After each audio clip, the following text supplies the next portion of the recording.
A curiosidade que eu tenho da questão do mercado, o Torinho, a questão o mercado ele se dá bem na questão da transição, ele se mostra na transição ou quando o governo assume de vez? Por exemplo, a gente tem agora a transição, a gente está em novembro, ainda tem 2 meses de governo Bolsonaro, e aí o ano que vem, sim, temos o Lula. O mercado é diferente como ele avalia a transição e realmente a tomada de poder do outro partido? Sem dúvida nenhuma, assim, mas inicialmente, assim, qual que era a cabeça do estrangeiro? Eles não estavam com medo de nenhum dos dois. Qualquer um que ganhasse, eles não ia ter estresse. Essa era a premissa básica. Estava todo mundo mandando muito dinheiro para cá, indiferente de quem ganhasse a eleição. Se der o Bolsonaro, beleza. Se der o Lula, beleza. Estava entrando muito dinheiro. Deu o Lula e o dinheiro continua entrando. O que a gente tem que ver é como vão ser as políticas desse novo governo quando eles assumirem, que aí os estrangeiros vão ver o que está acontecendo. Por enquanto, a expectativa deles é a melhor possível. A expectativa dos estrangeiros é a melhor possível para o governo Lula. Essa é a verdade, tá? Não à toa, o dinheiro continua entrando. O que não está... A expectativa não é boa dos brasileiros, talvez. Por quê? Por exemplo, se você olhar no Google, você pode lá ter uma métrica que você pode ver sobre como as pessoas estão todas procurando saber como aumentou muito a procura sobre informações sobre dólar, como remeter dinheiro para fora. Então, bastante gente remetendo dinheiro para fora. Dinheiro daqui, mas está né? entrando muito mais dinheiro do que está saindo. Então, o dólar está caindo, tá? É uma população pequena, né, dentro da população de investidores que investem na Bolsa Brasileira, mas aumentou a procura por dólar para fazer remessa para fora. Mas de fora está vindo tanto dinheiro, né, que o dólar está caindo. O dólar estava quase R$5 hoje. Bateu 5,03, se não me engano, antes da gente entrar aqui e começar. Então, tá, assim, as expectativas são boas. Na hora que o governo assumir, que aí a gente vai ver o que vai acontecer. E aí as expectativas podem mudar. A gente tem visto aí, o mercado está muito apreensivo para saber quem vai ser o novo ministro da Fazenda. Não tem mais Ministério da Economia, né? Dividiu em 3 ministérios, diz o Lula que vai dividir em 3 ministérios. E aí o pessoal está apreensivo para saber quem vai ser o Ministério da Fazenda, quem vai tocar. Estava muito boato que vai ser o Henrique Meirelles, né? Um liberal. Então, um nome bom. Então, o mercado também está tranquilo com esse boato. Então, é bacana o boato, o pessoal está gostando. Então, assim, temos que ver. Não dá para a gente prever futuro, saber o que ele vai fazer. Cada um tem as suas inferências, cada um acredita em alguma coisa. A gente está com um país bem polarizado, bem dividido. Então, preciso tomar muito cuidado quais são os comentários sobre ações, né? Principalmente, porque isso interfere pesado. Eu sei que qualquer coisa que eu falar mexe nas ações, o pessoal pode tomar decisões. Mas temos que aguardar. Tá? A cabeça do estrangeiro é que está tudo em CNTP, condições normais de temperatura e pressão. Quem não engraçado tá isso, né, Pablo? Quem não tá com a temperatura normal é o Superman, né, Superman? Com febre. Tá doente, Superman? Não, tô brincando. A gente fica... Porque pro estrangeiro, e é que nem quando muitas vezes a pessoa vai para os Estados Unidos, né?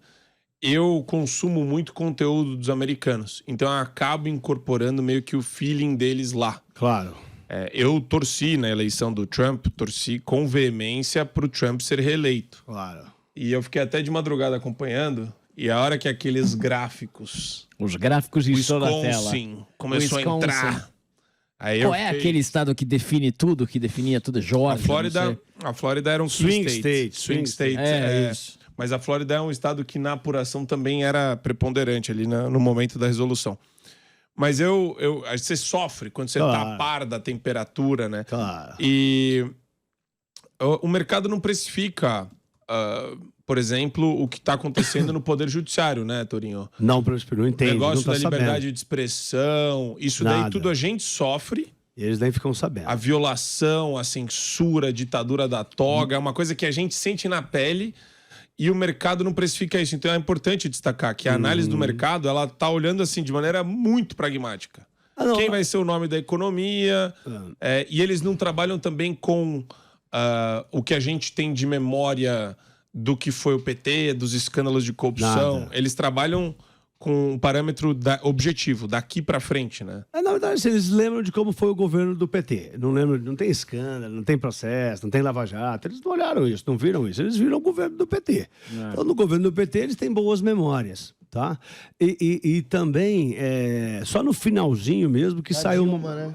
A Dilma é outro governo, não é o Lula. É outro que passou, é outro na cabeça deles. E naquela época, é importante lembrar pro pessoal, teve o boom das commodities ao redor de todo mundo. Sim. E o Brasil não foi um dos países que mais cresceu. Então todos os países cresceram e o Brasil ficou na rabeira do crescimento. Porque a China estava crescendo muito e o Brasil... A China estava puxando 10%. Sim, 11, e 12, o Brasil se deu muito bem com isso. Sem dúvida, sem dúvida. Foi ali que a China passou cresceu muito como cliente do Brasil. Hoje a China é o maior cliente do Brasil. Exatamente. Para onde a gente mais exporta de longe, né? As pessoas esquecem de comparar isso, né? Esse é um dado importante, né?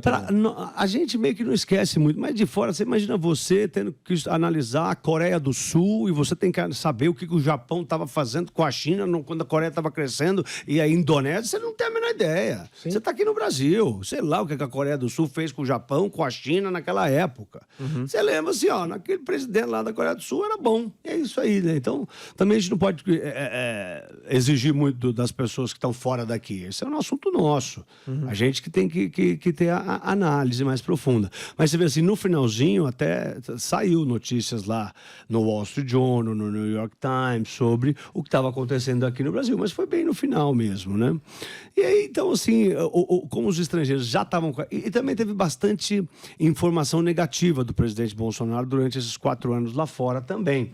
Então, o estrangeiro, ele depois foi passando o tempo, ele viu que não teve nada das prisões, né? Não teve nenhum assassinato de homossexual, que era o que venderam lá há 4 anos atrás. A imprensa circulava esse tipo de narrativa. Lá fora, pesado, né? Então, lá fora, o Bolsonaro não é muito querido porque o pessoal achava que ele ia ser um ditador assim. Fogo na Amazônia. Tacava fogo na Amazônia. Né? Extinguiu a girafa, tudo. Extinguiu a Acabou girafa. Não tinha mais leão, Não tem mais girafa ainda. Rinoceronte aqui no Brasil acabou.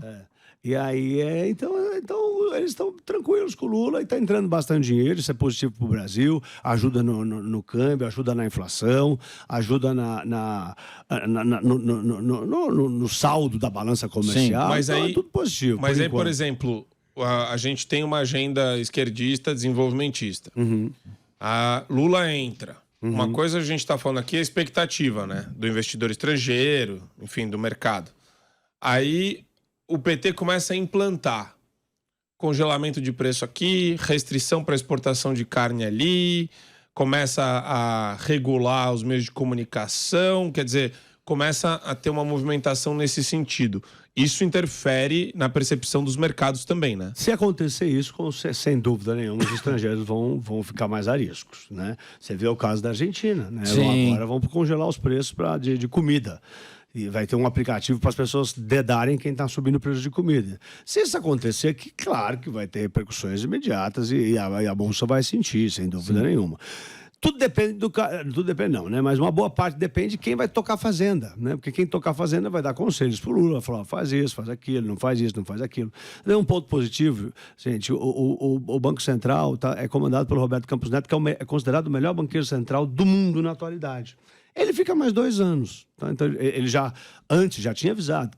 Independente. Autonomia. O Banco Central é independente, isso precisa ser mantido, sem dúvida nenhuma. Você vê, o Banco Central da Turquia não é independente, bateu 85% da inflação lá e o presidente falou que Mas o Genuíno falou que quer tirar isso aí. Já falaram, Mas o Erdogan, lá, o presidente da Turquia, falou, não, é mentira que subir juros segura a inflação, tem que baixar os juros. E baixou os juros. É. A inflação acelerou, claro. Mas ou ele tá de má fé ou ele é maluco.